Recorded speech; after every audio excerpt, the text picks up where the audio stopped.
احملوا السلاح. أينما يممتم وجهكم ثمة فلسطيني قد يستل سكينا أو فأسا أو حتى بندقية لقتلكم.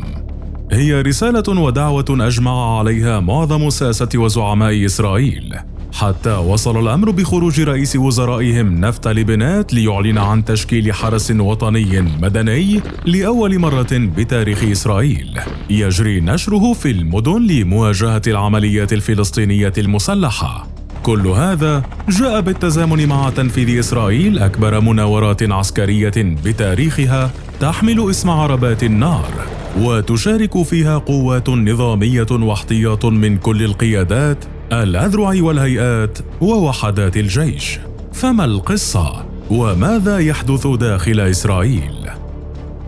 بعد سلسلة عمليات فلسطينية أسقطت 18 قتيلا إسرائيليا بشهر ونصف، يبدو أن فشل جهاز الشباك والأمن الإسرائيلي بتوقع مكان وطريقة تنفيذ العمليات الفلسطينية جعل صوت منادي الاعتماد على الذات بالدفاع عن النفس يعلو فوق أي صوت يحصر السلاح بيد مؤسسات الدولة، حيث دعت وزيرة الداخلية الإسرائيلية أيلت شاكيد كل من يستطيع من الإسرائيليين لحمل السلاح بهدف مضاعفة قوة الأجهزة الأمنية بمواجهة منفذي العمليات من الفلسطينيين.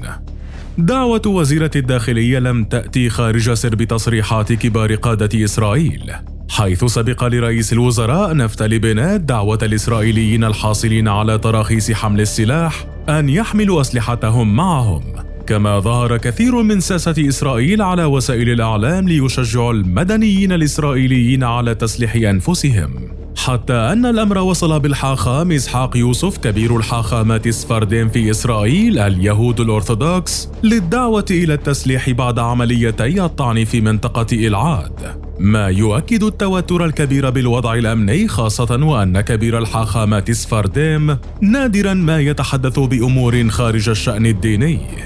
وبعد كل هذه الدعوات جاء الإعلان الأخطر من نفتالي بنت حول تشكيل حرس وطني مدني تم نشره في المدن لمواجهة العمليات الفلسطينية المسلحة. وبحسب مخطط بنت فإن القوة الجديدة ستضم قوات حرس الحدود وجنود الاحتياط إلى جانب تجنيد القوات المدربة من المتطوعين،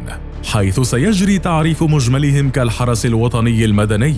في محاولة لمساعدة أجهزة الأمن بما فيها الشباك والشرطة على صد هجمات المسلحين الفلسطينيين بالعمق الإسرائيلي، خاصة وأن جهاز الأمن العام المسمى الشباك تحديداً بدأ يواجه انتقادات واسعة من قبل مواطنين لعجزه عن منع 6 هجمات شهدتها مدن إسرائيلية منذ مارس الماضي خلفت 18 قتيلاً، إذ بدأت هذه الهجمات قبل مطلع شهر رمضان الماضي، ثم تزايدت بعد أن شهد المسجد الأقصى تصاعد التوترات إثر استمرار اقتحام المستوطنين لباحات المسجد تزامناً مع عيد الفصح اليهودي.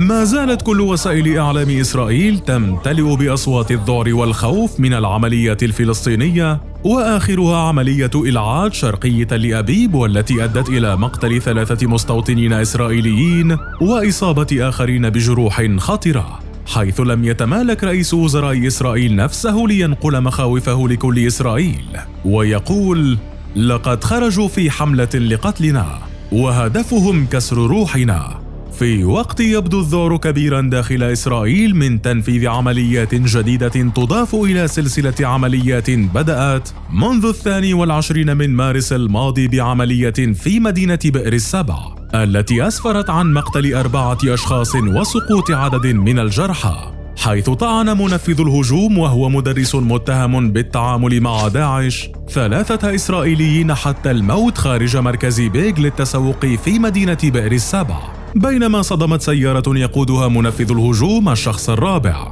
وفي 27 من مارس لقي إسرائيليان حتفهما وأصيب 3 من عناصر الشرطة بإطلاق نار في مدينة الخضيرة، وقد نفذ العملية التي تبنتها داعش شخصان تم قتلهما في المكان، كما قتل 5 إسرائيليين بعد إطلاق نار في مدينة رمات غان قرب تل أبيب. ونفذ العملية 2 تم تصفية أحدهما في مكان العملية بينما اعتقل الآخر. وفي 7 أبريل نفذ شاب فلسطيني عملية إطلاق نار وسط مدينة تل أبيب، ما أسفر عن مقتل 2 وإصابة 9 آخرين. وبعد مطاردة استمرت 9 ساعات تمكنت قوات الأمن من قتله. وفي مستوطنة أريال بتاريخ 28 أبريل لقي حارس أمن إسرائيلي مصرعه برصاص مسلحين فلسطينيين تم اعتقالهما فيما بعد. وحينها تبنت كتائب عز الدين القسام الجناح العسكري لحركة حماس الهجوم. في وقت يشتعل الوضع الأمني داخل إسرائيل، يبدو أن الأوضاع على الحدود ليست أقل توتراً.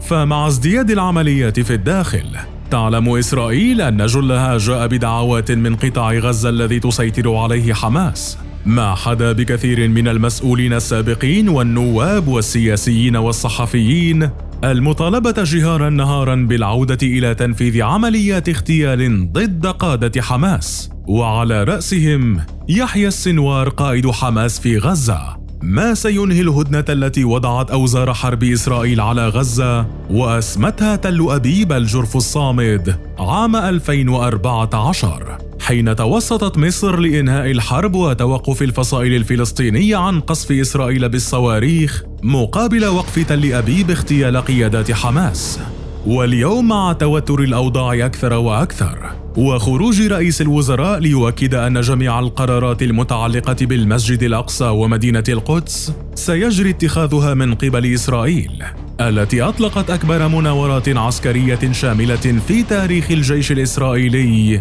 تحت اسم عربات النار، بحيث تستمر شهرا كاملا وتشارك فيها أذرع الجيش كافة في البر والبحر والجو،